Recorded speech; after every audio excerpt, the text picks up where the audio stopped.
advocating for your health is, I think, really just educating yourself so that you feel knowledgeable and confident with the choices that you're making around your own health. What I like to say is that the food is not the end all be all, it's the context. I think a lot of Americans' food culture is based on marketing, not tradition. If we think about health, it's the foundation upon which we do anything, right? To be a good parent, to be the best in our workplace, to stay as physically healthy as we possibly can as we age. Welcome back to Recommended Daily Value. I'm your host, Tyler Woodward, and today I have the honor of sitting down with Isaac Pohlman. Isaac has a Master's of Public Health and Nutritional Sciences, in addition to being a registered dietitian, and he's also a type 1 diabetic, which is why I thought he would be the perfect guest to come on and talk all about balancing blood sugar. So we dive into everything balancing blood sugar, including supplementation, mineral balancing, type 1 and type 2 diabetes, and much more. I think you guys will really enjoy this one, so I will see you in there. Yeah. All right, Isaac Pohlman, welcome to the show. How are you doing today? Yeah, doing great, Tyler. Thanks so much for having me on today. Thanks for coming on. I really appreciate you for taking the time. Yeah, no worries. No worries at all. So today we're going to dive into diabetes, type 1, type 2 diabetes, which is Isaac's specialty. But before we dive in, how did you get into the sort of repeat pro-metabolic sphere? And, what's your story? If you want to tell us a little bit about that. Yeah. So I recently posted this on my highlights. So if like listeners want like the visual, some people are like visual learners, go ahead and visit my highlights. It's the Start Here highlight. So you can kind of take a look and follow the journey. But it really started for me in high school. At the time, like I was really into sports, and I grew up in a very rural area. Like if anybody on here has heard of like the Upper Peninsula of Michigan, it's like near Canada, so very rural. Really all there is to do there is to play sports and be outside, basically. And so that's really how, what I did from childhood on. And sports was a big thing of mine, and that's how I really got more into like the health sphere of like exercise and lifting weights and that sort of thing, physical activity. And one of the activities I got, pretty decent at was soccer. And so that's what really drove my interest in like nutrition, like performance nutrition, wanting to perform at my best. And at that time, I really didn't quite understand the aspect of like overtraining in a sense and not recovering and maybe not quite having the knowledge to like really nourish myself after, those types of physical activities. And so at that time, there was a lot of stress on my body that I was probably placing on myself from a physical activity standpoint. But I was also pretty stressed because, people were telling me, oh, Isaac, like you should go on pursuing, soccer in college. So now I had like expectations that I should probably do this. And then, of course, with high school, like taking AP classes and wanting to get into good school and college and all that comes with that, I think, as most of us, I think, can relate to, went to school, those kinds of pressures. And I think the culmination of that, in some way, probably shape or form, contributed to my first like health challenge that I came across, which was gastroparesis. And if people aren't quite familiar with that, it's basically like a slow emptying of the stomach to the point where you feel full, like after a few bites of food. At least that's how I experienced it. And at that time, I was very underweight as it is. I was like 100 pounds, 5'5" in high school. So like the last thing I needed to do was lose weight, and I lost like 15 pounds, which may not sound like a ton of weight, but when you put that on my frame, like, I was very, very much like scrawny. You could see like all my cheekbones and jawline was super accentuated. So yeah. And at that time in high school, I never quite recovered from that, experiencing a lot of chronic fatigue.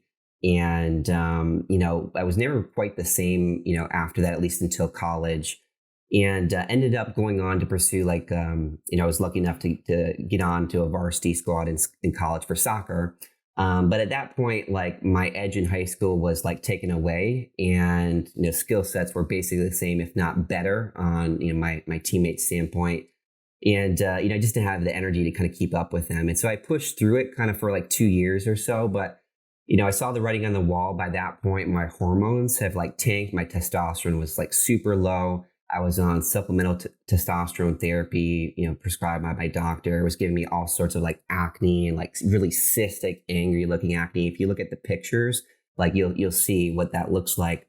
But at that point, I had like food sensitivities, food allergies, like all these things popping up that I just knew I couldn't do any longer. So I decided to kind of quit soccer and really start advocating for my health, looking more at nutrition, more from like less of like a performance nutrition perspective and more of like, okay, what is the root of this and how can I improve my energy levels? And that's what really got me into like the Ray Peat side of things. And so I came across Ray Peat around 2014, probably after just like desperate attempts to kind of find out what was going on with me, because I talked with like so many doctors, and like I even read some of their notes like they take after the fact, and they were basically saying, Isaac, you're just kind of making this up in your head. I don't know what this patient is actually referring to. So really invalidating, and especially when you don't quite know what's going on. So when I found Ray Peat, it was like almost like a sliver of hope finally that. And I don't know if you've, with your journey, Tyler, of like getting onto Ray Peat or metabolism sort of work, but for me, it was something that really resonated. Like I resonated with like kind of low carb eating and like, some diets, but not like fully. But when I came across Ray Peat's work, it was like something fully resonated with me, but I intuitively know like this is right in a sense. And so that's how I came across, and I could talk more about my journey, but that's when I first came across Ray Peat, was after desperate attempts to really find out what was going on with me, and really not having that type of support. So you mentioned you had kind of gotten into performance nutrition. What did your diet look at like throughout your high school, and like, or did you kind of eat whatever? Or did you have a pretty dialed in diet? Yeah, I would say the stereotypical healthy. I would say more so like vegetables, lean proteins, nuts, seeds, whole grains, like kind of the standard diet, like I don't know, like a conventional dietitian might give to you, like, just eating. And I felt at that time I was doing fairly well. And versus my teammates, they were always eating processed things and processed carbohydrates and living off of that. But I kind of steered more in the line of what I was reading on like MSN.com. I don't know why that comes to mind, but there was like, I think on MSN at that time, there were like slideshows. It was like the top foods for better energy, for example. And I'd go through like things like that. And so I was reading more on that. I was getting into more like educated books. I was buying courses at that time, really starting to study more of the micro details. So I guess in the conventional sense, you might say my diet was fairly healthy, but compared to maybe more the metabolism side of things, I really didn't have an understanding of like vitamins and minerals and digestible forms of carbohydrates and the differences between types of carbohydrates or types of proteins or types of fats. So I didn't really have the understanding at the micro level, but at least in the general sense, I felt like I ate fairly healthy compared to a lot of my other teammates. Yeah. And then at what point were you diagnosed as a type 1 diabetic? Yeah, so that didn't happen until I was in school at U of M, or University of Michigan. And so by that point, I had figured some things out. I was starting to see some gains in my energy. I was using kind of what I term as maybe pro-metabolic guidelines or principles, kind of applying them to my life, and really started to see some growth and feeling more like myself. I felt like I got my personality back. I was able to joke again. I was much happier in a daily sense, no matter what was kind of happening in my day to day. It was just a total shift for me. So I see some huge strides, I should say, in my own health. But there were still probably some things that I need to work on. I gained some weight, and you can see that in some of my highlights on my Instagram channel through that time. And so I was getting back to a more stable weight for myself. And at that time with grad school, it was a great time. Like I loved my time at U of M, but it was very stressful. I was working part-time, and then I was doing like entrepreneurship competitions at the same time. And then at the end of my grad school experience, you basically have almost like a residency in a sense, but it's just for your dietetics degree. So you basically go around in different rotations learning, and you get placed in those depending on how good of an applicant you are. And so there was some tension and fear around that of like, okay, where am I going to end up? And so I think at that time I still wasn't great at managing stress, especially resilient in the face of stress. And I think that had an impact on me. Not to say that it was the total end all be all with me getting type 1 diabetes, but in some way, shape, or form, I feel like it played some role or some factor. And, at that time, I just gotten through like a breakup as well. So you added that into the mix, and that was kind of tough. But I remember distinctly, like I woke up one day in the morning and I just had like a really, really full bladder. And I don't know if like anybody listening to this can relate to that, where it feels like you've held it in for so long, it like hurts. And that's what I was like, but that was like every day and every day for the next week or so. And I was like, what is going on here? Like, this does not seem normal. I'm having to pee like 12 times a day. I'm drinking gallons upon gallons of water. I'm eating like 3,500 calories, yet I've lost like 10 pounds over the course of this last week. Like, what's going on? And the initial thought popped in my head, like, hey, I probably have diabetes here, because these are all the classical signs. And initially I was like, no, this has got to be like just stress. There's no way that this is diabetes. And so I waited another week, and then the symptoms just got more and more worse. I noticed after each meal, I felt like really, really lethargic, especially if it was like a higher carb meal. So I knew like this has got to be something. So I went to a local grocery store in Michigan. They're called like Meijer, like that's the big chain there.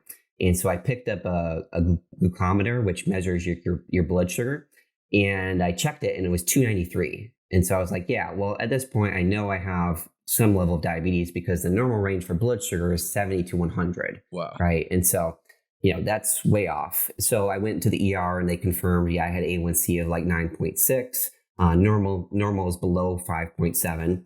And they ran an antibody test, which is basically the test that you use to diagnose someone with type 1 diabetes. And the GAD65 antibody test, it's called, came up positive. And so they confirmed it from there. And then the rest is kind of history from that point. Been on insulin since that point. And I kind of look at it as a little bit more of a blessing in disguise too, because I feel like it's allowed for me to take care of myself even better than I was before. It allows me to pay attention to things beyond just food, like stressors and sleep that have an impact on blood sugar. But even from like a business perspective too, I knew I wanted to go into like entrepreneurship and be a coach, but I wasn't really sure how I wanted to help people. And this gave me an avenue to do that because of the personal experience. And I think that's one of the first things that people say to me is like, Isaac, I related to you because you're not just talking about this, you're actually going through it on a day-to-day perspective. So that's really how it came to be. That's a great outlook to have. And it's pretty incredible you were able to pretty much diagnose yourself before the fact. Like you were like, I probably have diabetes. That's kind of wild. Yeah. And I feel fortunate for that because, I had some level of knowledge going into that just with the career that I was embarking upon. I studied human physiology in college, and then nutrition in grad school, and then had a grandmother with type 1 that was diagnosed later on in life too. And so just having that, familiarity with that was helpful, but I can definitely see how some people might continue to ignore that too. And to the point where they get something called DKA, which is called diabetic ketoacidosis, which is, not good news at all. Basically, it's just very extreme nausea and vomiting, and can inevitably lead to like a diabetic coma, which is definitely not good. And many people that are diagnosed with type 1 go through that. And so I'm thankful that I at least had the knowledge and wherewithal to kind of think that way and not have to go through that, because for many of the clients that I've talked with type 1, they did. And that's no fun. So what was it like in that moment of getting that diagnosis? Was it a breath of clarity that you knew what was going on, or was it like, damn, this? Yeah, a mixture of both. I would say awesome. Yeah, I have some clarity on what's happening, and it's not just like another scenario of me making it up in my head, so to speak. But it was also like soul crushing in a way, and I was a little bit embarrassed because I'm a nutrition professional, or at least going in that direction, and I feel like in some way, shape or form, like I contributed to this, and I don't know how I did, but I must have in some way, shape or form. And so it was a little bit of shame, a little bit of guilt. And I remember like this being kind of one of my last days at U of M. And I remember taking a picture with like my friends and classmates, just around like one of the school buildings. And I remember not telling anybody about it. So it was a kind of a soul crushing sort of time, and I didn't really have a ton of support around me. And at the same time, this is the interesting thing too, when you get put on insulin, a lot of things change because your baseline was now like really high. Like my baseline of blood sugar was like 293. Like that was my normal in a sense. And when you take insulin, your blood sugar trends down, right? Well, your body starts to view this 293 as normal, and it starts to view these like lower blood sugars, like these 150s or 180s or 100s, as being low. And so constantly throughout these last like couple of days of school, I'm like getting false low blood sugars, they're called. So it's like the symptoms of low blood sugar. It's like shakiness, lightheadedness, dizziness, blurred vision, without the actual number supporting that low blood sugar in a sense. So it was like my body was experiencing lows without it actually being a low. And that's very normal if you're getting your blood sugar to trend down. So it's just a lot of mixed emotions happening all at once. And I didn't know what the heck I was doing with dosing this insulin. They didn't really give me a lot of instructions. In fact, like they didn't really give me even the needles that I needed to inject the insulin when I first started. And so I was like having to figure this all out on the fly. And the more that I've talked with people, the more of a normal circumstance that seems to be. It's just like shock and not knowing what to do and not having that type of support. So yeah, it was just a mix of emotions really, and kind of feeling bad for myself at first of like, what did I do to cause this? But I think my parents have always done a good job of like instilling in me of like almost flipping this to a positive and like not ignoring, like almost coping with it and dealing with it in whatever way that you want to, venting, crying, whatever that might be. But also, okay, like understanding like, well, now this is the case, like this is what's occurring, like how can you make the most of it? And that's always been my mindset of like, okay, dealing with it, but also how can I turn this into a positive? And that's one of the first things that I thought about after I was done kind of venting and having that emotional time is how can I make the best of this? So maybe I can help others with this too. That's awesome. And you're definitely doing that for sure. Yeah. I hope so. I'd like to think so. Well, you're at least helping people online because you help me at the minimum. So let's take a couple steps back here. Can you define type or diabetes and then differentiate between type 1 and type 2? Yeah, for sure. And I think this gets mixed up a lot, even with like health professionals I'll see or doctors, even they don't quite know the difference. And so I'll lay it out very simply, and then I'll dive into the more of the details as to why that's the case. So with type 1 diabetes, it's actually insulin deficiency, meaning there's not enough to go around. And so you need to physically supplement with that insulin to make up for what's not there. And when not enough insulin is there, what ends up happening is blood sugar rises, right? Because insulin is a hormone that helps to keep blood sugar at a normal and stable level, right? But if we don't have it, well, it goes up. And so that's the problem with type 1. With type 2, it's actually the complete opposite problem. Many people with type 2 diabetes are actually overproducing insulin. The problem is that they can't utilize it very well. And so what ends up happening is they become resistant to their own supply of insulin. And since they're resistant to that own supply, well, their blood sugar also does tend to trend up as well. Even though there's a ton of insulin there, even though they have what they need, their cells become desensitized to it in a sense. It's like, I almost compare it to this, and this is maybe a weird example, but it's like dishes. Like if you were to like do your dishes the day of, they're completely easy to do. Like the food scrapes off, it's easy peasy.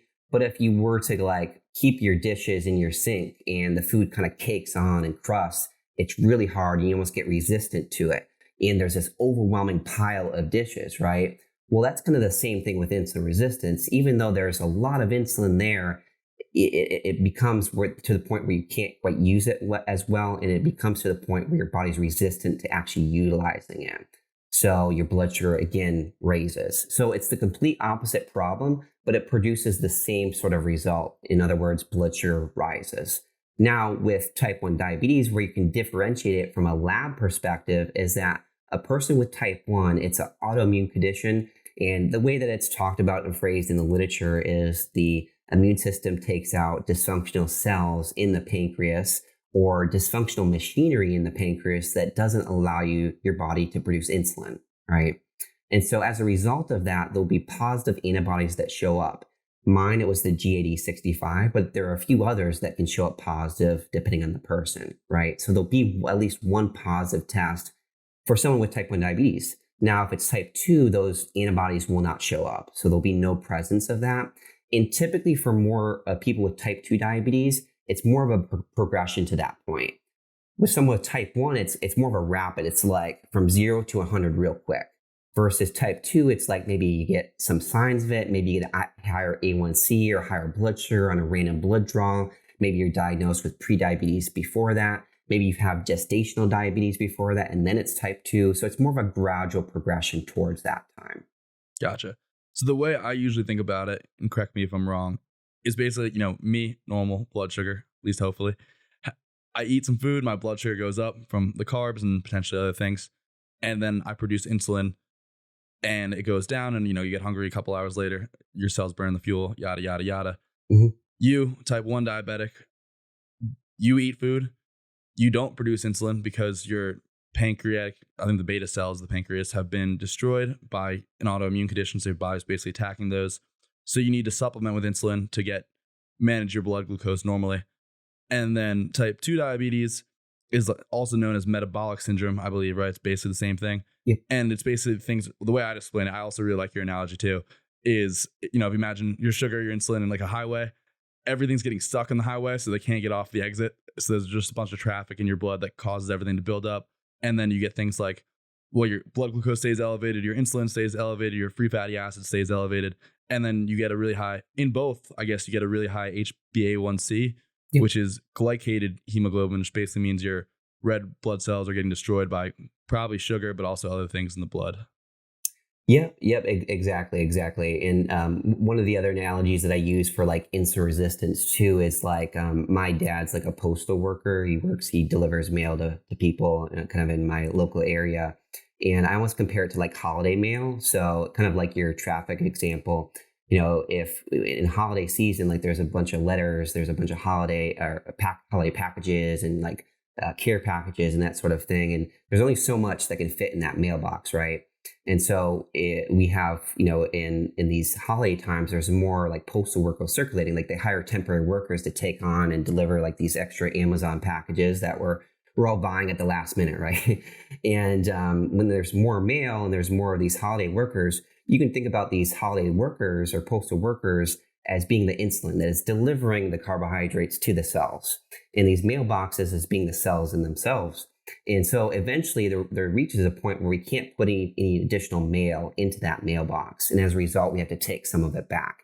And that's like the blood sugar rising in a sense. And so you're exactly right. It both result in that higher HbA1c, which can certainly be due to the presence of carbohydrates in the bloodstream, but can also be due to mineral imbalances in themselves, because mineral imbalances, particularly with iron, can cause more glycations, which is what that hemoglobin A1c measures.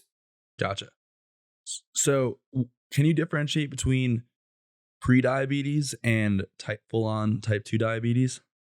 Yep, absolutely. So pre-diabetes is typically a fasting blood sugar between like 100 and 125, right? So if it's in that range, there's probably a good sign that you have at least pre-diabetes, right? Now, from an A1C perspective, for prediabetes, it's between 5.7 and 6.4. So if you're in those two ballparks, then there's a pretty good sign that you probably have prediabetes. Now, if it goes above 125, fasting like in the morning, and you have an A1C above 6.4, well, those two parameters are probably a good sign that you have type 2 diabetes. So it's a spectrum, right? And prediabetes is that first layer. It's that 100 to 125. It's that 5.7 to 6.4. But anything above that would technically be deemed as a type 2 diabetes diagnosis. Now, some doctors will actually do what's called like a glucose tolerance test to measure your blood sugar after the fact as well, just to kind of get that sign off and see how your body responds to like this super sugary liquid, and see how maybe your insulin does and your blood sugar do. But typically they make that diagnosis based on the fasting blood sugar as well as the A1C. And if it's above that 6.4 or it's above that 125 level, then typically they'll make that diagnosis then. Gotcha. So prediabetes only refers to type 2 diabetes then, doesn't really refer to type 1. Correct. Yep. And that's a really good point, because again, type 1 is that diagnosis that happens like you don't have it and then you have it and you really have it. Versus type 2, it's that spectrum. And I've seen people, and I work with like a lot of clients that have like hypoglycemia, right? And that's actually typically the spectrum before prediabetes. So it goes like hypoglycemia, prediabetes, and then type 2. And so it's typically more of a gradual versus type 1. It's like immediate. That's super fascinating. I had not heard that before. Yeah. So what are some signs to watch out for that you might have beyond the pre-diabetic, type 2 diabetic, hopefully not type 1 diabetic, but any of these things? Yeah, this is a good question because I see this differ depending on who I'm chatting with. I find some people can't even tell, like they don't even notice the difference. And just based on my conversations with kind of people all over the world, I wonder if that sometimes is due to maybe some lack of like tuning in or awareness around how they're feeling or their inability to kind of tune into that. I find that's particularly, and this is just my perspective, particularly with guys, like it's hard for us to kind of tune into that, or maybe we're less willing to do that and wait until things are like really bad and really apparent. So I find for some people, they don't even know unless they would get like their blood sugar and A1C checked, particularly for those with prediabetes. Now, if we're venturing into type 2 territory, sometimes people can kind of notice a difference, but oftentimes I find where people don't even know that they have like higher blood sugar levels in this case, because it's not super drastic. Now, when blood sugar becomes more of a difference between normal and heightened blood sugar, that's when I start to notice people tend to start having more symptoms, particularly after meals. So they'll have like more after meal fatigue in particular, like almost, I compare it to like a permanent, like afternoon, like 2-ish, 3-ish, 4 p.m. crash that some people get where they're like more sleepy and more lethargic, like a food coma type of feeling after each meal typically. So more lethargic, more of that brain fog, you might say, where they're foggy headed, they're not mentally sharp, they're like searching for words, so they're not as clear. So that tends to happen as well. But for the most part, I feel like a lot of people actually don't have a lot of symptoms other than those types of things, and just kind of feeling more sleepy and lethargic, especially after meals. And so you don't really see much symptoms until maybe full on type 2 diabetics when you really start to feel it. Yeah. That's been my experience. Now, and this is where, the blood sugar conversation, I think, really starts to hit home, is like when they see it show up in symptomatic reasons. So maybe they're more thirsty, for example, or maybe they're having to pee more frequently, or maybe they're noticing worsening digestion or worsening tolerance of carbohydrates, especially when they eat carbohydrate containing foods. They're noticing a huge difference in their energy levels and mental clarity. So those are big things as well. And at its severe, like if blood sugar really were to climb up, that's when you start venturing into the territory of feeling more nauseous or having to vomit. And that's especially true with those with type 1 diabetes. So as a coach, let's say I come to you and I have low energy levels.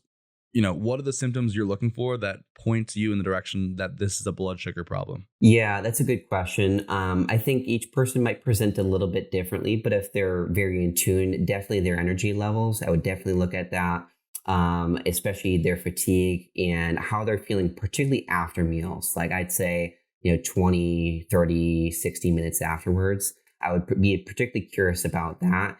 I would also be curious of, how they're feeling from a mental perspective afterwards, like if they're mentally clear and sharp, or if they're like brain fogged and searching for words and struggling to kind of converse or to really do their job in an effective manner. Like I've worked with like counselors and teachers in the past where they're almost like searching for words of what they need to say and they can't quite find it. So it makes them less effective at, their position. So I look for things like that. I also look for like stressors, like if they're feeling like they can't handle stress very well throughout the day, that's a pretty clear sign that they have some level of blood sugar imbalance, even if their readings aren't quite high. So I look for that. I'll also look for how they're sleeping as well, because typically you'll find that the less someone has balance throughout their day in terms of blood sugar, the less able that their body's able to sleep and relax at night so they can have that quality sleep. And so many wake up feeling more groggy, less refreshed after having like even a full night's sleep. So I look for things like that. For some people, they'll have, it's like a darkening of the skin as well, particularly if they're more insulin resistant. And so they'll be like, especially in the back of the neck, if they have like darkening of the skin, typically that is another clear sign of insulin resistance. Or if they have like skin tags, that's another one that is a typical big sign. For those that are also more insulin resistant from a physical perspective, I'll see they store a lot of their weight around the center region, like almost like a gut. Even if they're skinny all over the place, like they could have like skinny arms and skinny legs, but their weight is centrally stored. That's another clear sign that they probably have some sort of metabolic issue, particularly with blood sugar. So the solution to all of this is to cut out carbs entirely, right? Yeah, for many people, I think that's the first go-to, right? And I hate the whole ideology too, from a medical sense, is if something isn't working, we just kind of cut it out, and that's the solution, right? We sweep it underneath the rug. But I also want to say too, like I don't want to like bash people for going in that direction, because it seems very logical, right? If we're having a blood sugar issue and the biggest cause of rises or dysregulation with blood sugars is due to carbs, well, it makes sense to cut them out, right? I mean, logically, that does make a lot of sense. And if that's a starting place for people, whether it's with type 1 or prediabetes or type 2, great, awesome. I would never want to bash somebody for wanting to advocate for themselves and wanting to improve themselves. If that's a starting point, awesome. I think where people get a little bit off track is when we don't quite understand the ramifications of what can happen if we go in that direction on a long-term perspective. Because if we look at any scientific journal, if we look at any physiology textbook, it's going to say glucose is the primary energy source for the body, right? And that's unrefutable. And there'll be people that say like, hey, your body actually can produce carbohydrates, so they're not actually essential. And technically, that is true. That is very much true. But what is the cost, right? When we look at what's underneath that, what allows our body to be able to create its own carbohydrates is actually stress hormones. And when we look at stress hormones, most people are saying those are probably not healthy in excess, right?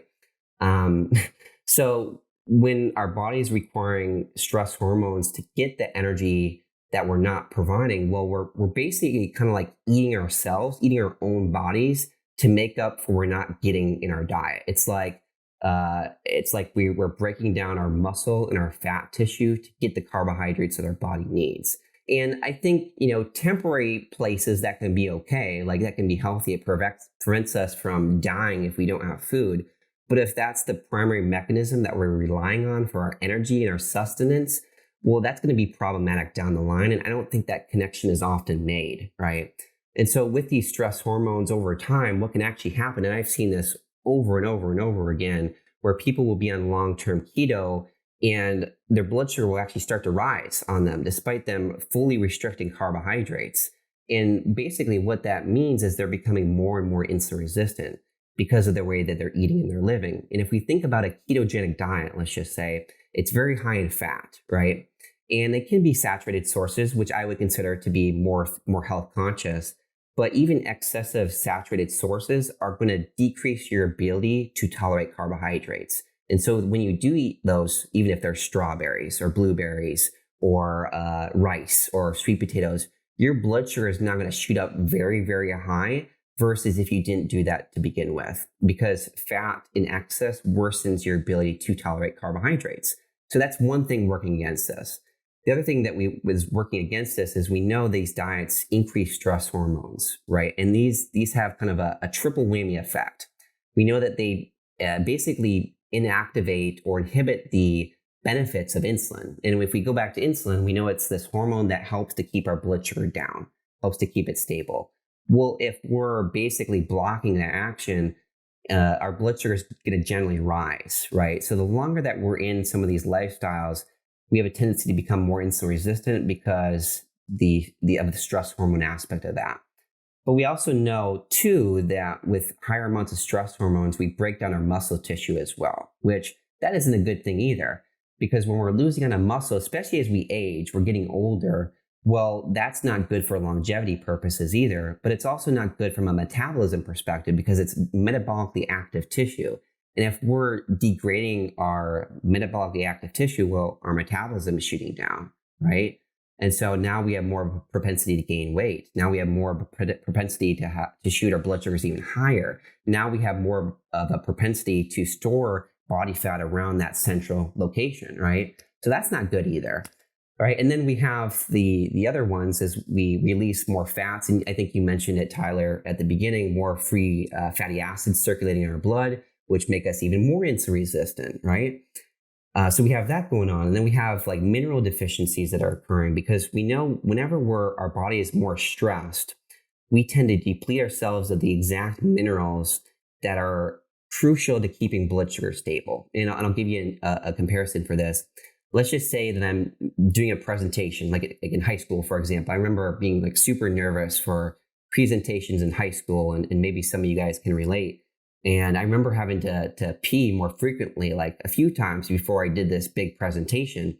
And, stress is considered a diuretic, meaning it makes you pee more frequently.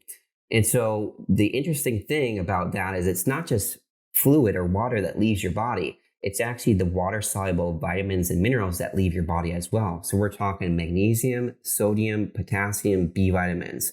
And they just happen to be the very vitamins and minerals that help to keep our blood sugar at a stable level. But if we're losing those, well, we're going to have more struggles with blood sugar despite us restricting carbohydrates. And so that's the problematic factor that can really happen if we're that on a long-term perspective and if we're not willing to incorporate a level of carbohydrates. Yeah, it's so counterintuitive that thinking you cut out glucose. So obviously glucose has to drop. But at some point, it actually starts to creep back up in a lot of people that are on the low carb. They're restricting the carbohydrates, which is kind of amazing. Obviously not a good thing to happen, but it's just an insane response that the body has, that it really needs glucose so badly that it becomes really good at converting your body fat and largely protein, your muscle mass, into sugar. Yeah, absolutely. It's incredible. It's very counterintuitive, but I think the more I guess I should say, the less that we're putting blinders on and just saying, hey, carbohydrates increase blood sugar, therefore we should just get rid of carbohydrates. I think the less that we think in that nature and more of like, hey, how can we support our body so we can have better blood sugars? In other words, support our health first. Then that blood sugar issue tends to take care of itself, because I consider blood sugar a reflection measurement. I think many of us feel like, oh, we have blood sugar challenges. But oftentimes I see it's more so challenges that show up in that person's life that are reflecting in their blood sugar, not that they have blood sugar challenges. So that's another piece in itself, but it's a huge one nonetheless. Mm-hmm. It's like the symptom is a sign that something is wrong, sort of thing. Exactly. I saw an awesome tweet I think you liked the other day. It was from someone in the Ray Peat sphere. I forget exactly who it was. And I think it's based off of some Ray Peat, something that he said. And the quote was basically that fasting is carnivore, except you're eating your own body, which is a crazy way to think about it. Yeah, no, and that's exactly true. And that's the exact process that we're kind of talking about. And that can happen with fasting as well. And that's a big thing within the diabetes space, is like, hey, can I just fast to increase my insulin sensitivity? Well, yeah, you can. And there probably are a level of benefits, especially at the short term, but what are the long-term costs? And often it's a degradation of our own body and in a sense eating itself, which is not good. So you do or do not have blood sugar issues that you recognize. What are your first steps, big prerogatives to start taking ownership of your diet and really trying to balance your blood sugar again and really get that back into check? Yeah, I think one of the first things that people will look at is their nutrition. And it's not to say that doesn't matter, but when I work with a lot of clients all over the world, I see one thing in common is typically whenever someone has blood sugar challenges, there's typically a lot of stress on the back end that maybe they're not quite connecting, or maybe they see it, but for whatever reason, they're not able to quite do anything about it at that moment, or don't know what to do anything about it at that moment. And I find that that's one of the biggest pieces that puts the brake on someone's metabolism and being able to process carbohydrates so they can actually lower their blood sugar back down. And stress can be defined in a lot of different ways.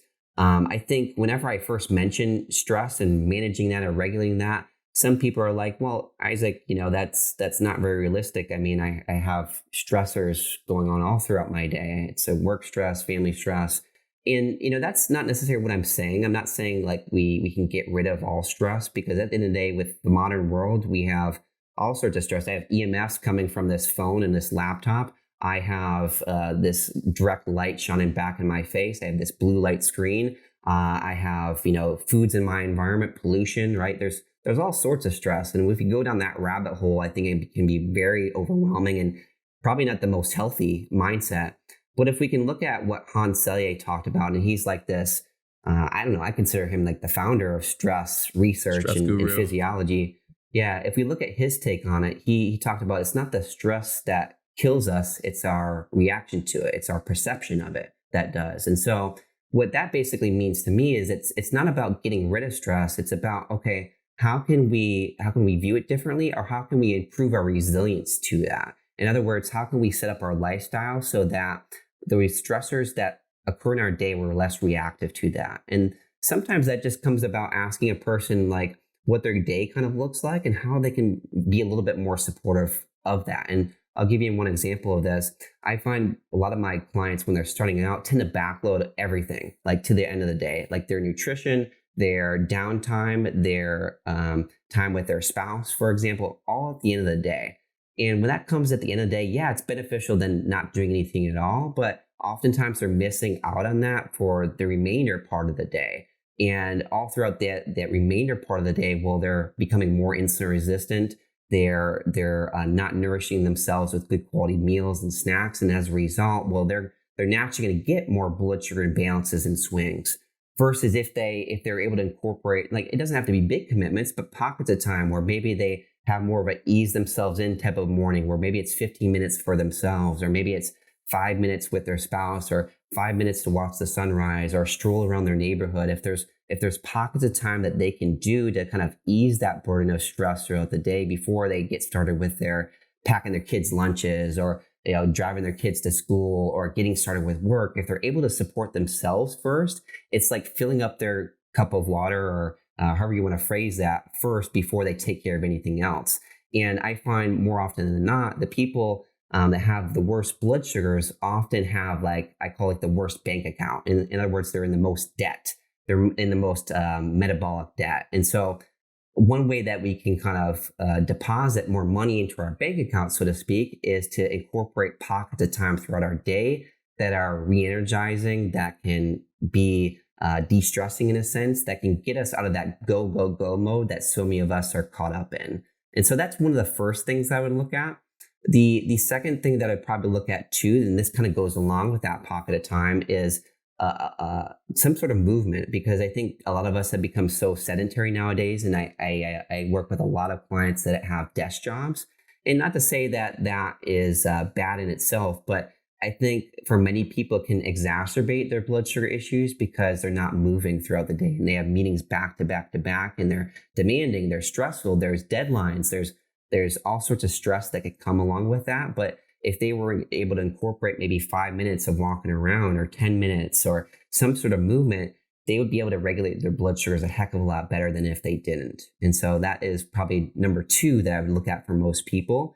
And this is ahead of even nutrition, right? Because if we don't have these pieces, we're not able to take that break off of our system that's been on it for so long. And so those are typically my top two. Now, then, I kind of look at how a person structures their day in terms of nutrition. Now, are they backloading everything at the end of the day, where like they're eating very light, like snacks and meals, or maybe they're fasting up until noon, or maybe they're just not eating enough because they're so busy. And then at the end of the day, they're starving. And so they have this huge meal. And then when they have that huge meal, their blood sugar spikes up. And then it's high in the morning, and then they're not hungry in the morning, so they eat less, and then they backload their day again. So it's like this huge, like, sort of cycle that continues, where they're constantly backloading their needs to the end of the day, when really we should be finding pockets of time to support ourselves during that major part of the day. And if people do that, they tend to experience much better blood sugars than if they don't. So that's a big piece. And then there's the other pieces like mineral balance that we can get into, or the types of fats, but I look at those bigger pieces first for the most part. It's really crazy, something that I had never considered, that they could be eating so much at that one meal that it keeps their blood sugar elevated throughout until the morning, so that they're still not hungry. It's still like they're still full from that one big meal the night before. Yep. I find it's a huge obstacle for getting people to eat early too, because eating early is one of the best things that someone can do if you're wanting better blood sugars and you're not where you're wanting to be. Eating early is one of the single best things that you can possibly do to impact your blood sugar, not only in the morning, but for the rest of the day. But the thing is, if people are in that pattern of like eating very light and then eating a ton of food at the end of the day, they're just not going to feel hungry enough to have something in the morning. It's almost going to feel nauseating to do that. And so when it feels nauseating to do that, we're not going to do it. And so it continues that cycle of like poor blood sugars, not only during the day, but especially during the evening. So I got two questions based off that. Do you think that the reason eating in the morning is so important is a matter of setting them up to eat more meals throughout the day, or is it some sort of circadian rhythm sort of thing? Both. Yep. Definitely circadian rhythm. There's a paper that I'll refer to in my book that's coming out this year around circadian rhythm and how eating breakfast earlier regulates that, not only during the morning, but for the remainder part of the rest of the day. Where, if we know anything about circadian rhythm, it regulates a lot of things. Most of us think about it in terms of sleep, of course, but it also regulates, the quality of our blood sugar, as well as even our waist circumference as well. And so if people have like body composition goals, one of the best things that they can do is eat a breakfast meal for that very reason. And so from a circadian rhythm perspective, absolutely, if they can fit in breakfast, that's one of the most important things. But it also allows them to fit in more meals early on in the day, because if you start early and if you have that pattern, the interesting thing is you become more and more hungry in the morning over time and more receptive to having that meal. It's like, I have an Australian Shepherd, and if I feed him at a certain time, he's naturally going to feel hungry at that same time over time. Like it's like clockwork with him. Now, if we do that with us, it's like the same thing. It's like our body kind of learns that pattern. It's ingrained. We start getting those hunger signals. We start becoming more and more ready for that food. And when we do have it, now we're getting ahead of our hunger. We're getting ahead of our needs for the day. And when we're able to do that, it's like having more money in our bank account versus having debt. And the more money that we have, the more nourished our body is, and essentially the less stress that we're under. And when all of that is put together, that's naturally going to reflect in better blood sugars over time. Because again, it's a reflection measurement. It's a sign of problems internally. It's not a problem in itself. I always tell people that are addicted to sugar, kind of like the same thing.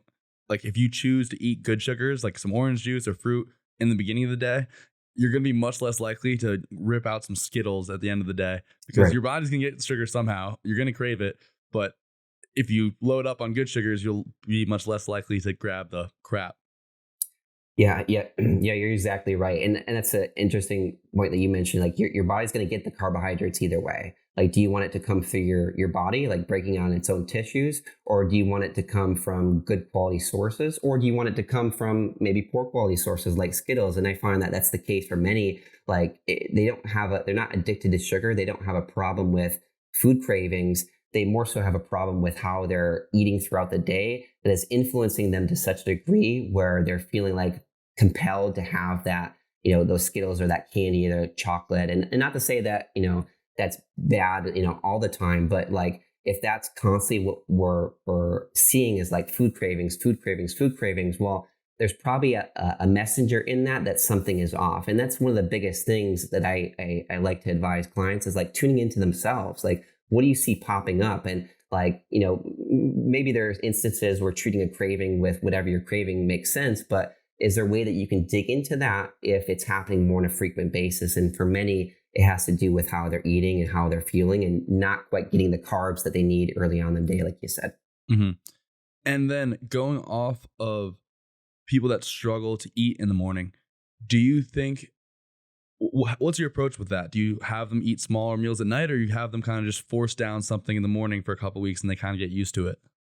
Yeah. This is a really great question, because I have my own kind of take on it. That's I kind of formed over time, just knowing myself and my journey, but also clients who've been in that very similar position. And for some people, it's just like starting off the day with a snack. And so it's about just eating something. It's not about having this full on breakfast where you have like scrambled eggs and sausage and, hash browns and vegetables and downing it with orange juice. Like, it's not like that big breakfast, but it's like more of a smaller type of thing. So maybe it's like a produce and protein snack. Maybe it's a little bit of fruit plus a little bit of yogurt, a little bit of fruit, cottage cheese. Maybe it's, one hard boiled egg, a little bit of bone broth and a side of berries. It's something like very, very small that is palatable. That's not like feeling it's forced down their throat, so to speak, but it's still setting the pattern.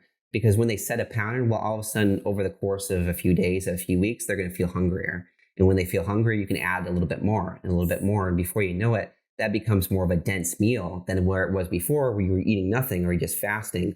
So that's been one of my approaches. But I find for some people, if they're especially overeating at night, I find if they can back off just slightly, I'm not saying go to bed starving, but if they can back off slightly, it's going to make that transition a little bit easier, right? Well, now they're going to have more of an appetite for that morning meal or morning snack when they do have it. And it disrupts that cycle that they're in. So it makes it easier to make that transition. Okay.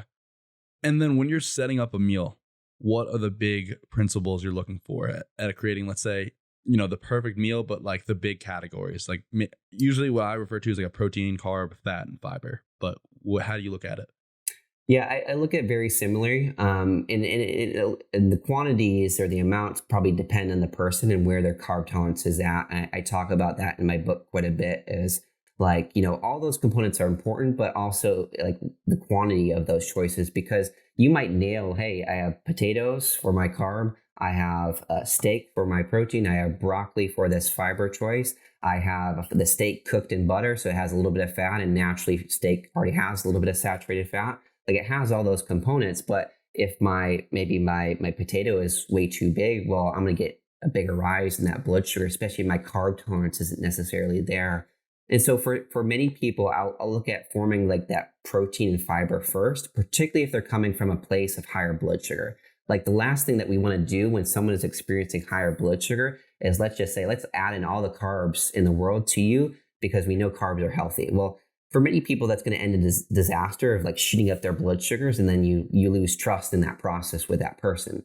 So what we want to do is just first get some stability. And so I like to look at maybe the fiber protein first, and then if they can tolerate a little bit of carbs, let's add a little bit in. Maybe it's a fourth of a potato or half a potato, and see how you do. And as your tolerance sort of increases, well, maybe we can go a little bit higher with that potato or a little bit higher with that fruit, right? Where it becomes more of carbs become a greater percentage of that plate in a sense. But for many people, yes, I will start off with protein and fiber. And for some people, I've noticed, and this is just my practice, where if they eat that protein and fiber first, and then they eat the carbohydrates, it can help their blood sugar become a little bit more balanced. But that's not been the case for everybody. So sometimes the timing of it, when you choose those choices, can be helpful. But I know for some people, and I'm kind of in this group as well, like sometimes that does take out the enjoyment of the meal. So you kind of have to weigh the pros and cons and see how your body personally responds.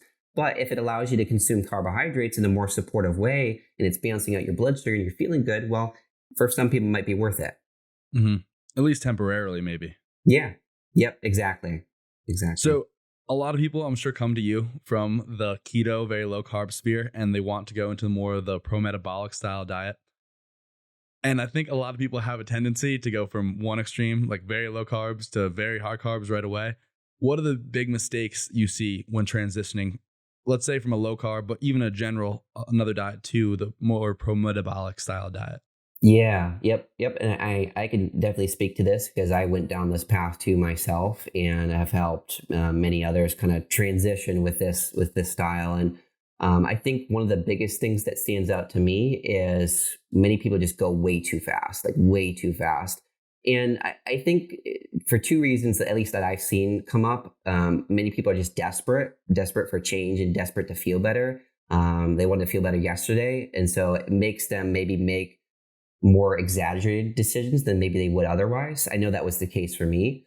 And then I know for some people too, like especially if they're on like a restricted protocol previously, like a whole new world opens up to them and they're like, oh, wait, like carbohydrates are actually healthy and fat and saturated fat are actually healthy and I can eat as much butter as I want and coconut oil. Awesome. Well, I'm just going to eat as much as I can here because it's healthy, right? Yep. Well, that can be slightly problematic for many folks. And the reason that that's the case is because the many people that are attracted to this sort of way of living, like pro-metabolic, many people have depressed metabolisms when they're starting off. And if we know anything about a depressed metabolism, when it is lower, we're almost primed to gain weight, right? When our metabolism isn't able to burn as efficiently as it should, well, we're going to store more of those calories away for later use. And so for many people, if they go too fast, that's what happens. They gain a lot of weight and they end up having a lot of like even blood sugar issues afterwards. I've known people that have been diagnosed with prediabetes or even type 2 diabetes after going too fast with pro-metabolic eating. And so what I like to say is the food is not the end all be all, it's the context. You really have to apply it to yourself. And I think, unfortunately, I think Ray Peat's work sometimes gets misconstrued or taken out of context a lot of times where people don't quite understand it and they go full bore into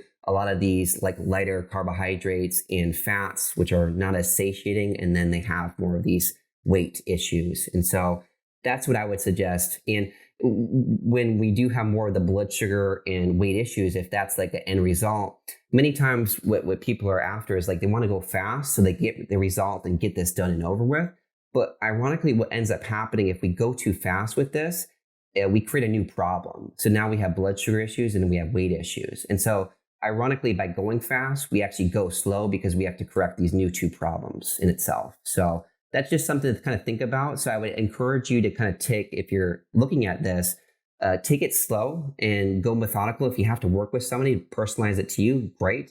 But just make sure you contextualize it to yourself and where you're coming from. Because if you go too quickly, weight gain, blood sugar issues are typically an end result. So that's one of the first pieces. The other piece that I would look at too that kind of piggybacks off of that is I think many people start overeating carbs and fats like way too much. Like the percentages are just way off and they're under eating protein. And you think about it, like carbs and fat are delicious, like desserts, like that's what carbs and fat are. And so many people are going to naturally gravitate to that if they feel like, oh, these are healthy. I'm doing right by my health.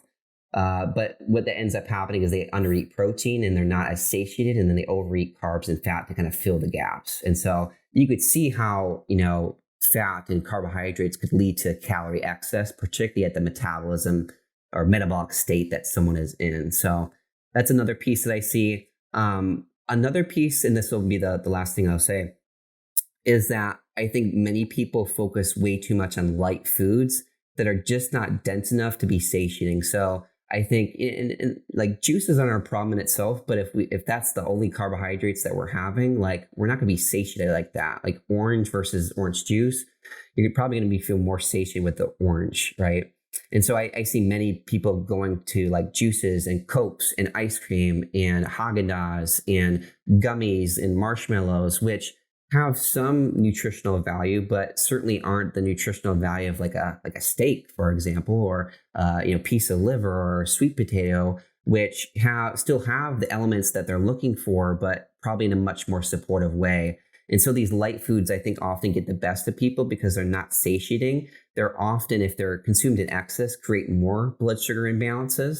And if we think about metabolism too, it's not just about eating carbohydrates. It's about kind of stoking the fire. And I give this fire analogy too.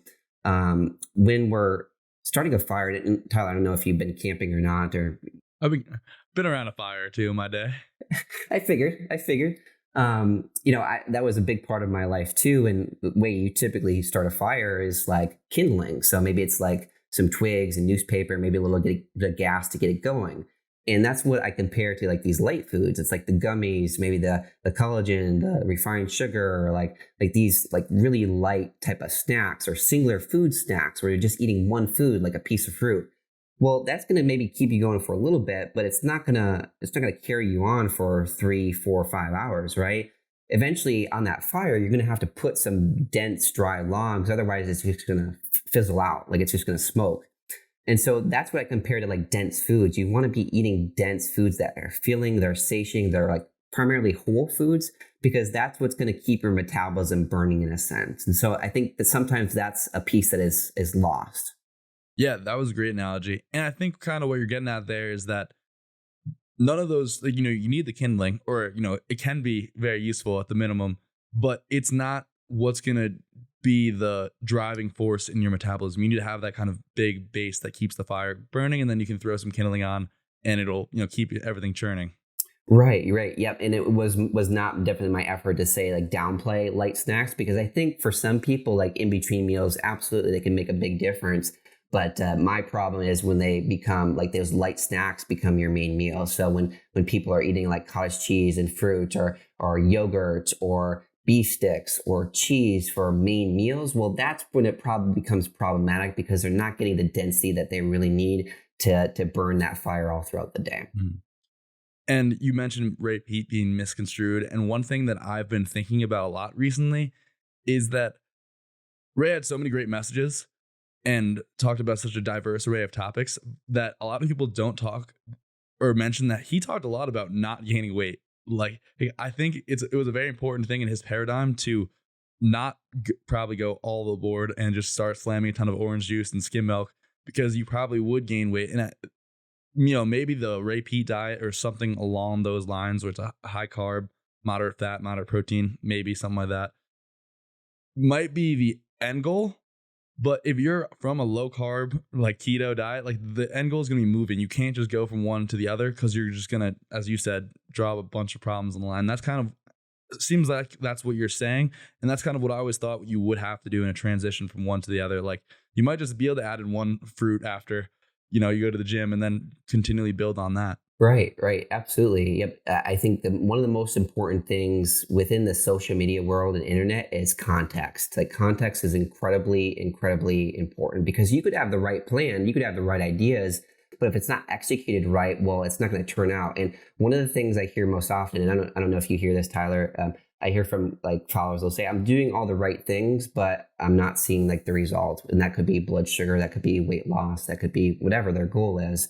But a lot of times they're not, what they haven't quite done. They may be doing a lot of the right things, but a lot of times what they haven't done, if it's related to eating, is they're not strategically eating for themselves. They're taking ideas on social media and haven't quite personalized it to them, which is a hard piece. Like, it's not easy to do. And sometimes people need coaches to be able to tune into that. But that is one of the most important pieces that makes the difference between someone spinning their wheels and then ultimately getting to where they're wanting to go. Mm. You mentioned this on a podcast I was listening to, and I'd love for you to kind of elaborate a little bit more on it. But basically, the idea you were just referencing is taking ownership of your own health. How do you really tune into that? How do you get your clients to really start paying attention to the right things? Yeah, this is a big topic of mine too, because I think we've made it a little bit harder in this day and age to do that. And I guess before I maybe jump into that, like the way I would describe advocating for your health is, I think, really just educating yourself so that you feel knowledgeable and confident with the choices that you're making around your own health, right? That's how I would define that. That's a great way to put it. Yeah, cool. Well, I'm glad that resonated with you too. And I think with advocating for your health, it's almost needed in this day and age. It's like absolutely needed, or you're more than likely to get burned if we're just following along with what we've been told, right? We really have to have a say in this, particularly with the people that I think we both kind of come across. I think a lot of the people we probably come across are more like root cause thinkers, maybe don't want to quite go down the conventional medicine path, want to address things from like a root cause perspective. And if that's kind of your value system, you are going to be more at risk for probably going down a path that's probably not going to be as supportive of those values, right? And that's not to blame anybody in the system in itself, because I think conventional medicine is incredible. Like I'm amazed by the things that they can do with like ER. Like my mom worked in the ER for a while. I was just like, wow, that's incredible that they can make those like crazy decisions at a moment's notice and like save someone's life. Like that's awesome. At the same time, I think where they've kind of dropped the ball is for people dealing with more chronic issues, where the first line of attack is like, let's just cut it out with a surgery. Let's just, diet it, restrict it, or let's just put a medication on it, like a Band-Aid, right? And I have no problem with, if that's maybe the second or third line of attack, great. Maybe that's needed in that context. But if it's the singular focus, I think we're not quite serving people in the way that we should. And I think it's become more about big business that's been actually about helping people get back to better health. So from a chronic perspective, for someone like me who is dealing with type 1 diabetes, I think we're more of an audience that's a little bit more at risk for that type of thing. So I think it's important not to have like a PhD or a master's degree like I do, or to go back to school. You don't need to do that, but I think it's at least important for you to be somewhat knowledgeable on basic science, just so that you have less of a tendency to make mistakes. Because what I see a lot of times is people go through the gauntlet when it comes to health if they're not quite advocating for themselves to the best degree. And I know each of us is working with limited resources and knowledge, and we can only do the best that we can with the knowledge and the tools and the support that we have. And when we know better, we do better, right? And so I think some people look at their past as kind of regretful too around making mistakes. But I think it's for me, it's more about just educating yourself with what you have in front of you and the options that you have. And because I think sometimes when we go into like a doctor's office, for example, they're the authoritative figure in health. They have their white coat on, they have a stethoscope, they're confident, they're spewing big words. They have these, like they sound super confident, and we get kind of like a little bit of white coat syndrome where there's a little bit of anxiety even going into that appointment around maybe next steps with our health. And if they're sharing with us drastic consequences if we don't take this medication, well, and we don't have any other options, or we don't have any other thoughts or knowledge around that issue, it's going to feel more and more convincing to go with that option, the lower risk option, than it is to even see anything else. And so that's one of the things that you can kind of protect yourself from maybe making some of those mistakes, is just advocating for yourself, educating yourself a little bit, finding accounts maybe like Tyler's or mine, or someone that you really trust that has your best interest in mind, to kind of educate yourself. And if you need to, go into coaching, but I think at least having that experience at your in your toolbox, I think, can be helpful, because if we think about health, it's the foundation upon which we do anything, right? To be a good parent, to be the best in our workplace, to stay as physically healthy as we possibly can as we age, to have that longevity, quality of life, enjoy these experiences. So if we're not able to advocate for ourselves and be able to align our values with what we're looking for, well, it's probably going to be more problematic. We're probably going to make mistakes, and we're probably going to be burnt, confused, and frustrated as a result. Well said. My dentist refers to me as like the supplement guy, because every time I go in there, I'm like, so what do you think about like hydroxyapatite? I'm always asking him these questions, and I can gather from the way he treats me, and it's not a negative way at all, but I'm the only person that goes in there and is asking questions about like the mineralization of teeth and things like that. Right. That's awesome. I don't want your message to be misconstrued at all. I think we are set up in America, and this isn't bashing on America, but I think it's one of the negatives of being the sort of melting pot. We don't have this long-standing tradition. So we kind of have to educate ourselves, because you don't have your grandmother telling you, the chicken foot noodle soup from Italy and if traditionally we would hand down these medicines and these herbs that were locally available to us. And so you would have this inborn education handed down generation over generation. And I think a lot of Americans' food culture is based on marketing, not tradition.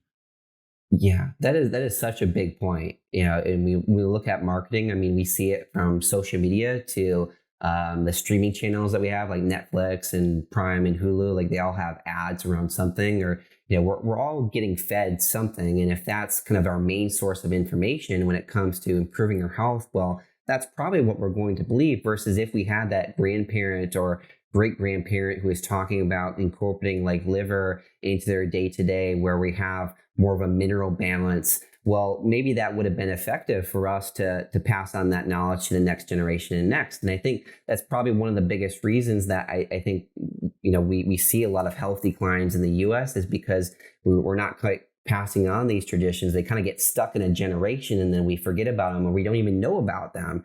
And, we're not passing that generational knowledge, and we're not learning from history. And I think when we're not learning from history, well, we tend to repeat the same mistakes. Absolutely. So building off of that, why do you think there is a trend, a rising of diabetes today? Yeah, $1 million question, right? I think it depends on which maybe kind of diabetes, but I think with type 2, I will say that I think it's coming from generations upon generations of imbalances, and particularly related to like minerals. And I know we didn't get into that conversation just yet, but back in the 1940s, they started supplementing, or fortifying, I should say, our food with iron. And so they don't do this, like I work with a lot of international folks. They don't do this like in other countries. And so just kind of here in the US, and that has stayed up until this point. Like we still have fortified iron in our cereals and pasta and crackers and breads, all the processed things. And unfortunately, I think that's what our society lives on, is more of those processed items. So it doesn't make that as supportive. And the reason that that's the case is, and I should preface this too, is like iron is okay. Like we need that. We actually need it to be able to use thyroid hormone even. But if we have too much of it, it's actually a pro-oxidant in excess. And I run labs on people, not as a diagnostic purpose, but just to kind of see trends in their minerals. And I would say 99% of the people that have type 2 diabetes have excess iron. 99%. And so that's built generation after generation, because I work with some families too. I'll work with the parents and I'll work with the kids. And if you look at their mineral tests, they look very much the same, right? And so a lot of these mineral balance are passed on from generation to generation. And so going off of your point, Tyler, if we don't continue the traditions that maybe our family had in terms of whole foods and eating the whole animal and kind of these things that have led to good health in the past, well, that's going to show up in our minerals too, and that's going to show up in our parents and us and in our future kids too, because we pass that along. And so if we aren't willing to kind of relearn and adjust and provide more of a balance to those minerals, well, we're probably going to be left with the same consequences or worse, because as generations goes on, we become even more and more depleted with minerals, right? And if we look at soil quality, that factors in too.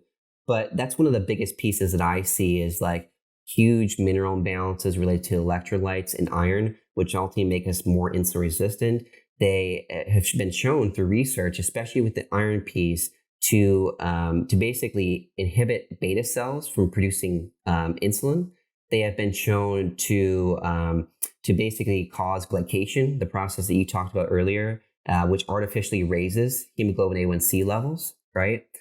They've been shown to cause decreases in metabolism, so our ability to process carbohydrates. And so it's this huge weight on people's bodies that ends up dictating their ability to balance out blood sugar. So I would say that is one of the biggest pieces. I would say the other things that we didn't mention so far were around like unsaturated fats. And I know that's a big thing in kind of the pro-metabolic space. But if we look at unsaturated fats in excess, that's the key term, in excess, they can also contribute to inflammation, which automatically raises insulin resistance and blood sugar as well. And if we dive into the biochemistry very simply, I almost compare unsaturated fats to, like, I don't know if you've walked across like the old kind of swinging bridge, like across a river or creek. It's like, you don't know if it's stable. You feel like you're going to fall almost.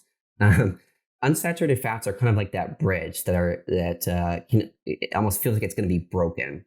And it can be broken when it's in access to like oxygen and light and high temperatures. Well, if we look at a lot of the oils that we're eating these days, whether that be soybean oil or cottonseed oil or canola oil or lots of nuts and lots of seeds, well, a lot of those foods interact with light before we even eat them, right? So they're already a little bit degraded. Now, if we put them into our bodies, what are we? Oxygen rich, and we're very high temp. We're 98.6 degrees Fahrenheit, at least a healthy body, right? And so we're encountering all three of those elements before we even like integrate it to our body and take it in. And so that can be, I think, a huge hampering on people being able to improve their blood sugar, especially if they have that history of living on that sort of way of cooking for a while. And so by looking at that, I think it can be helpful in improving someone's carb tolerance over the course of time. I've been reading PMS to Menopause, Ray Peat's book, and he drew an analogy that I'd actually used before, and it was awesome to hear him repeat it. And basically, it's that one of the easiest ways to think about the polyunsaturated fats and the iron, because they react to each other and they form lipofuscin, which is like the age pigment and does a ton of bad stuff. But they traditionally used these polyunsaturated fats, these seed oils, as paints. And the reason for that is that or varnishes. So the reason for that is they dry or oxidize very quickly when they react with oxygen. And the same thing happens in our body. Versus the coconut oil, highly saturated fat, can't paint with it because it will never dry. Right. And along the iron thing, this is something that I thought was really interesting. It was like one of the last pages of the book. I forget exactly what substance they used, but iron is just a heavy metal that we utilize to transport oxygen to and from the lungs and to the rest of the body. But he mentioned that earlier in the 1900s, they used an exogenous heavy metal. So let's pretend it was mercury. I don't think it was.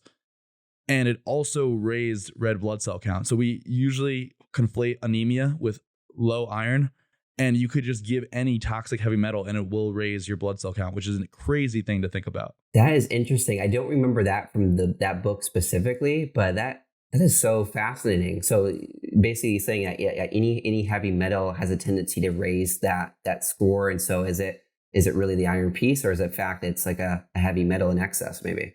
Yeah, I think it may have even been just a stress. So like I think he may have also said it could have been radiation or polyunsaturated fats potentially. I don't think that usually has cause, but just an excess or an inflection of stress can cause your body to produce more red blood cells, which can reduce what we consider anemia. But we conflate anemia with iron deficiency, and that is not always true. Oh yeah.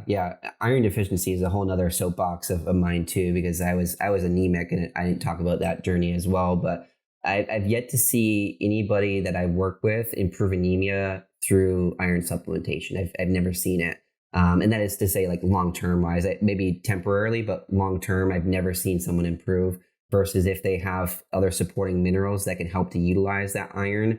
Then I have seen that, improve. So maybe they're taking iron supplements, but they're also doing like some copper and vitamin A to help to utilize that. But yeah, anemia is a whole other rabbit hole, I think. For sure. For another episode, maybe. Yeah. So I know you're a fan of Morley Robbins. I believe you've taken his course too. Yeah, I was a part of the what do they call it? Root Cause Institute, I think, at that time. And so I like his methodology of saying like the stops and starts. What are your big and, your higher level stops and starts for instilling a diet to help balance your blood sugar? Yeah. And you're referring to maybe nutrients or supplementation, I'm assuming? Yeah, even lifestyle things too. Okay. Yeah, absolutely. I think maybe partially what I've hit on so far. So like certainly the stress and movement piece being 1 and 2, typically for most people, depending on what they have incorporated so far. So I would say that. I would say strategic eating, kind of like we talked about with like the meal density for sure. So I would say those 3. And then meal frequency throughout the day. I think that can also be helpful. If we look at like studies that compare like eating a ton of calories at one time versus eating like, more methodically throughout the day where it's a little bit more frequent, it has a tendency to improve insulin sensitivity. Not to say that people have to be eating all day long, but a frequency that supports them and their biofeedback that I term, it's like the signals that our body's giving us, whether something's working or not. And you can tune into that based on how you feel, your energy, your blood sugar, your sleep, etc. So it's basically tuning into your body to formulate a meal patterning. And that's what I help clients do. So that would also be a part of it, eating in such a way that helps to bring out the best in you. But when we're talking about maybe supplements or nutrients, one of the first things they'll find with people, in my experience at least, is they'll be taking vitamin D. And again, I want to preface this by saying like vitamin D is not bad. I think a lot of things that I'll say get a little bit misconstrued at times. I'll say something is an excess is bad, and then they'll be like, oh no, vitamin D is bad. I want to say that, vitamin D is essential. It's good. And, we need it for immune health. But the thing is, when we supplement it, particularly in excess, it can be one of the worst things for someone, especially with blood sugar challenges, because what ends up happening is with vitamin D in excess, we deplete potassium. So it gets rid of our potassium a lot more. And if we know anything about potassium, it's one of the biggest players in blood sugar. Actually, Ray Peat described it as having like an insulin-like effect, right? So it's one of the most important pieces. And if we look at potassium, an adequate intake of potassium, we need about 4,800 milligrams. So that's a lot of potassium to to get from our diet. And if we're not eating the right kinds of food, it's let alone it's going to be hard to do that. Let alone if we have supplement of vitamin D on board, well, it's going to make it impossible. And so for many people, I see that to be the case too. They're supplementing with vitamin D, but if I run like a HTMA on them, which is a hair tissue mineral analysis, you'll see that their potassium score is very, very low. So, that's a key point to take away. Like, for many people, they need to stay away from vitamin D, at least in excess, get it from the sun, get it from food, but not necessarily from supplementation because it can really deplete that.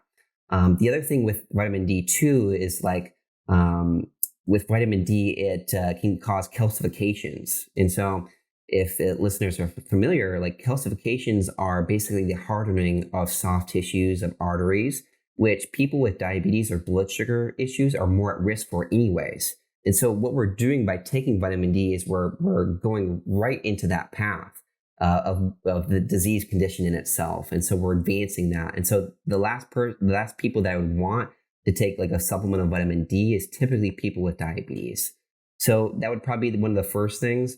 I see other people that have had histories of like birth control pills or taking iron supplements, and that would be one of the other things too, or even a multivitamin that has iron.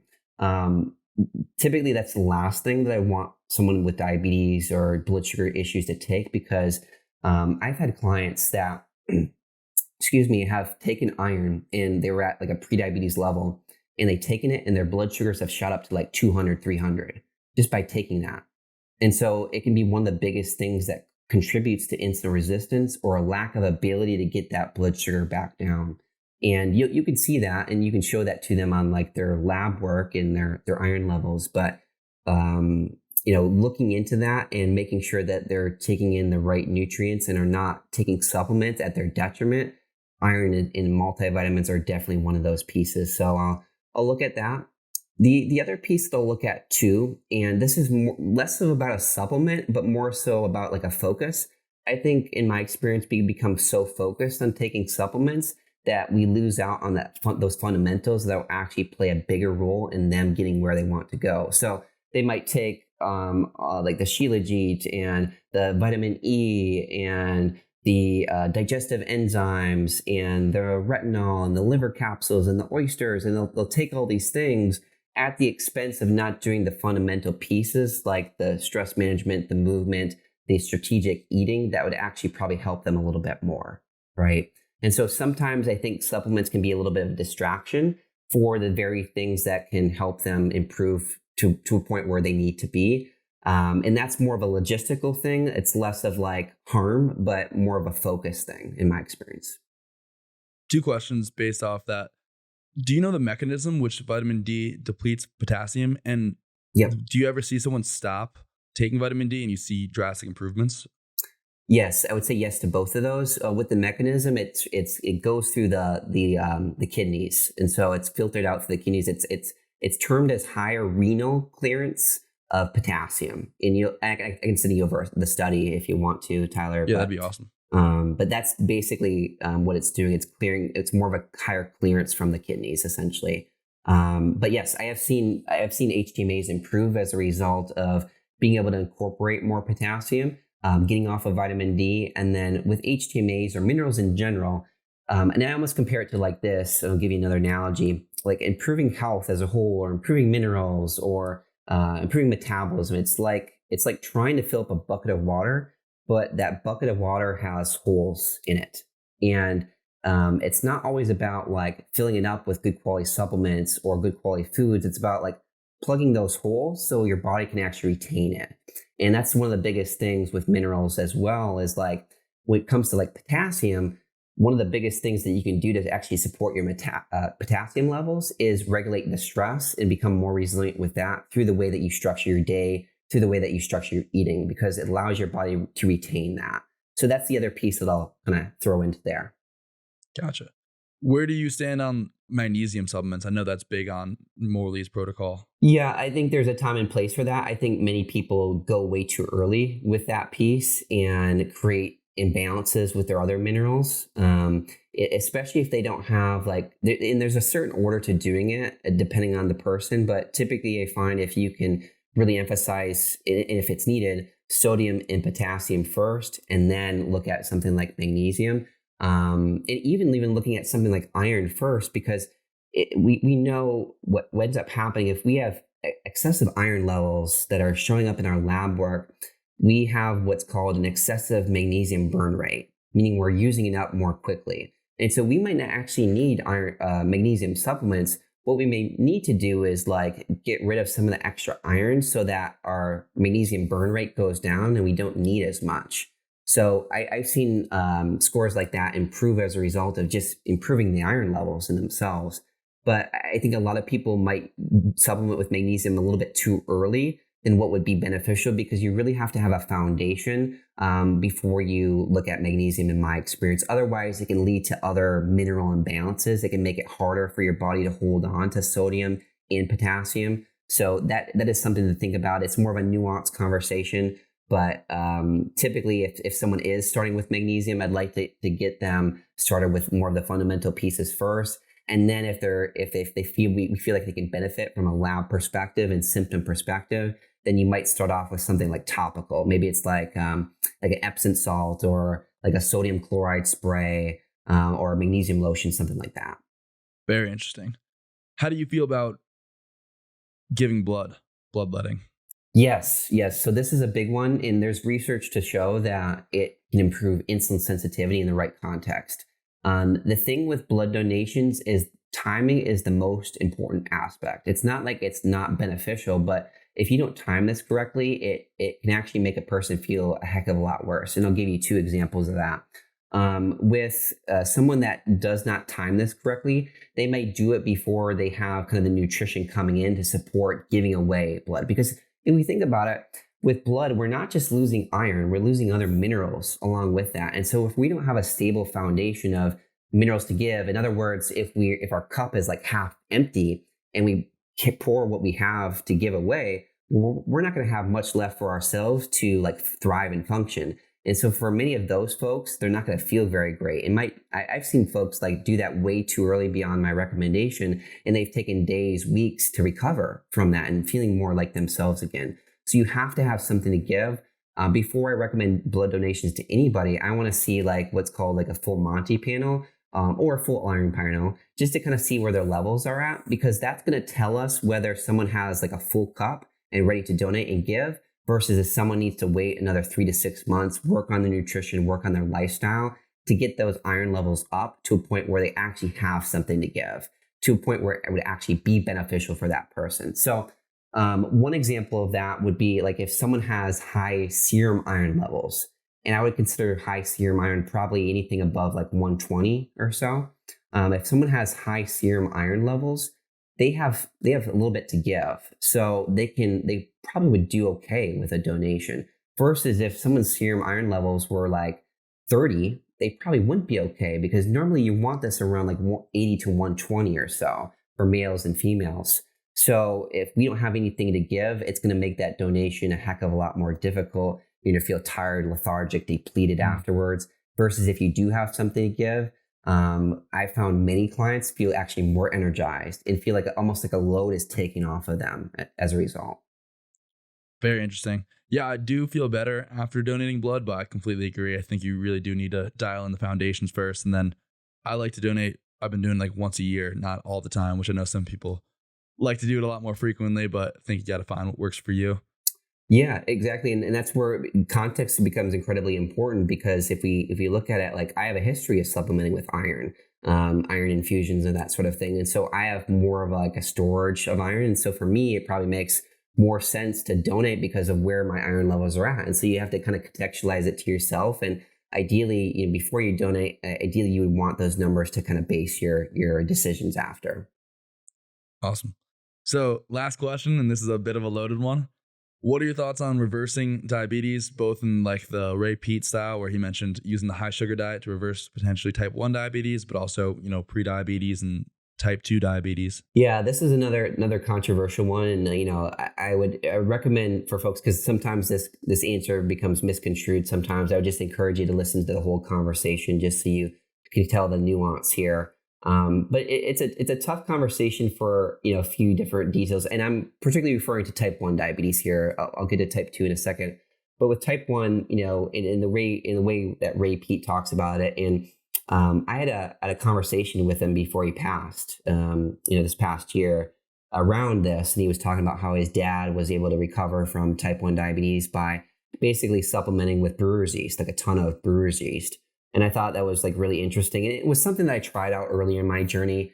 I didn't really see the results. Maybe I saw a little bit of lowering of blood sugar, but I didn't really see the results that he was referring to.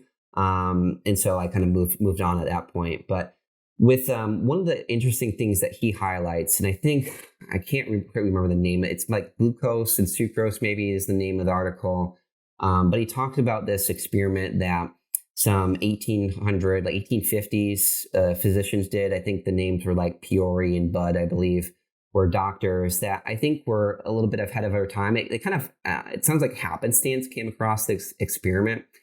So if you're not familiar, basically at that time, people with diabetes type 1 would basically just waste away. They die. And so, and I have a book called Discovering of Insulin. And it's basically talking about that, how they would lock patients away from getting access to sugar because they felt like it would actually increase the quickness of which they would pass away because of how high their blood sugar would go. And so they would actually lock people away from getting access to like carbohydrates and sugar. And so the interesting thing that these physicians did is they started to notice that sugar was appearing more often in their urine, and they were losing weight, of course, and they had such intense cravings for sugar, right? And one of the ways, and it wasn't these physicians, but one of the ways that they found out that someone was losing sugar is they drank it. I'd hate to be the person that tried that out the first time. Drink the pee you're referring to, yeah. Exactly. And it was sweet. So basically they learned, okay, they're losing sugar through the urine, they're losing weight, they're craving sugar, why not just replace it? And what ended up happening is, it sounds like a few of their patients actually got better and were cured of basically type 1 diabetes as a result of doing this.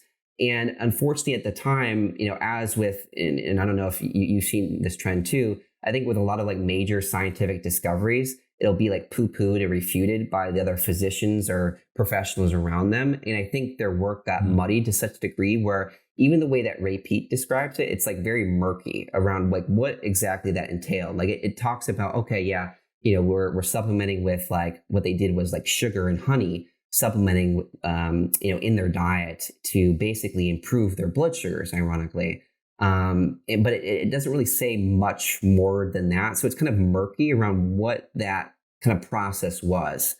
And the other interesting thing is this was 170 years ago, right? So this was like a long, long time ago, even before insulin was discovered or created, right? And so it's slightly different context. But the reason why this probably, in some sense, and this is just more of a theory of mine, this is the reason why it probably worked maybe to some extent was, there are some arguments to be made that when someone is diagnosed with type 1 diabetes, there's a huge amount of stress, like cortisol circulating, adrenaline circulating, which in excess, Ray Peat describes it as almost acting as like autoimmune, like an autoimmune condition.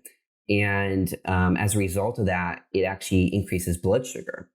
And what honey and sugar do is it basically lowers that cortisol, lowers that adrenaline, so it takes away the thing that's actually contributing to the high blood sugar.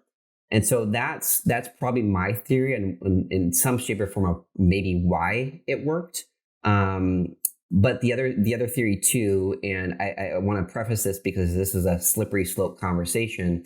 Like, I'm not telling people to go off insulin here. Like, insulin is needed. If you don't take your insulin, you're at risk for getting DKA or diabetic ketoacidosis. But during this time, they didn't have access to supplemental insulin. This is all that they were doing. And if we think about any hormone that we take, whether that's testosterone, progesterone, thyroid hormone, insulin, it naturally decreases our natural production of that. So it downregulates what we produce on our own.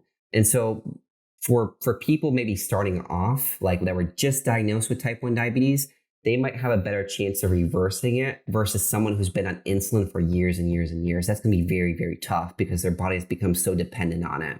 So that's what all that I would say about that is like, with this context is they don't have insulin kind of dampening their body's ability to reproduce insulin. And then it's the sugar is basically lowering the stress on their body. So that's all I can say based on the murky details of that. But it's still murky. And I'd love if I could see exactly what they were mentioning, because really, like, again, we didn't learn from history, right? This was 170 years ago. Like, if this was viable, we could have solved this and maybe I or someone else wouldn't have to be dealing with it, Now you have to go keto to reverse your diabetes. Exactly. How far we've come. Yeah. And with type 2 diabetes, it's a little less controversial than type 1.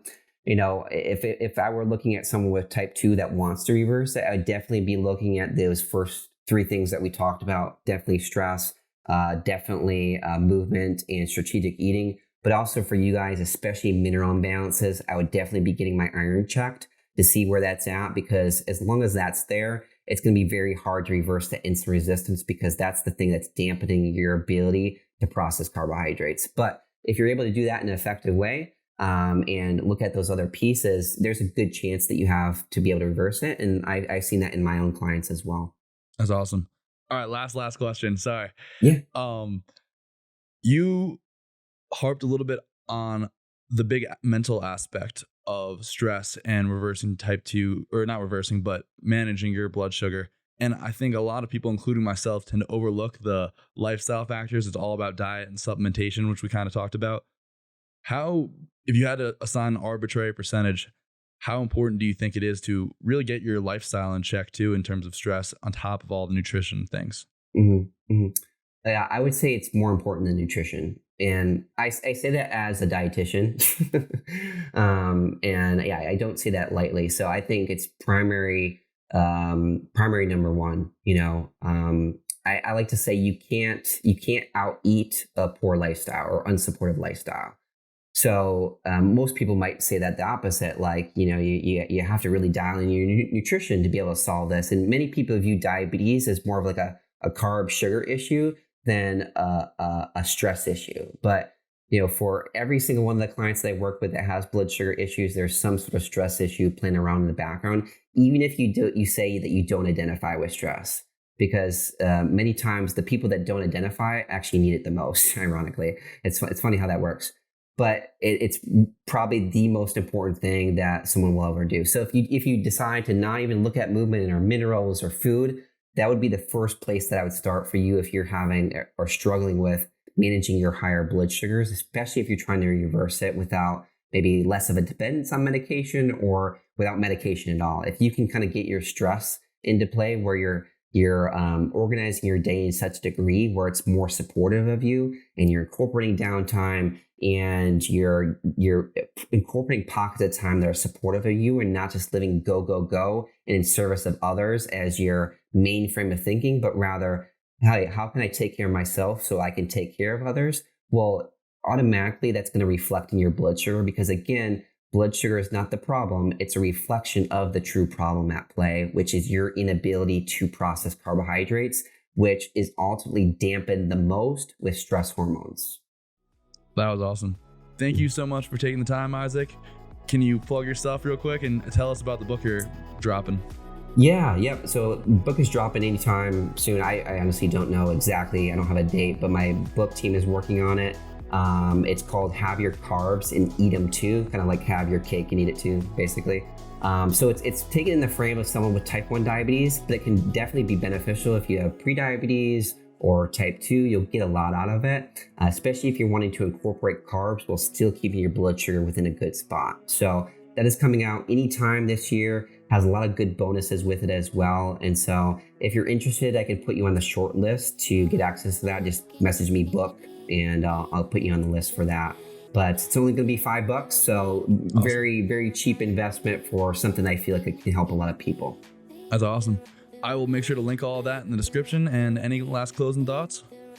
Yeah, I mean, if you're ever looking for additional support beyond what I provide on social media, my book, I also am taking one-on-one clients. I'm taking another 5 this month. So if you're interested in ongoing coaching, just message me the word support or go to my profile or my website. There'll be a work with me link and just click on that and schedule in a time.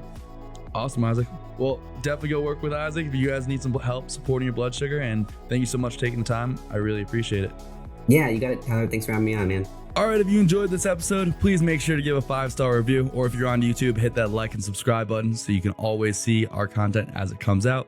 And make sure to go give Isaac a follow at Isaac Pohlman on Instagram and check out his website and the new book that he's coming out. He also, as he mentioned, provides one-on-one coaching. So if you're in the need of getting some help to manage your blood sugar, I would highly recommend working with Isaac. He also has a very informative Instagram account, which is awesome. But until next time, guys, be good.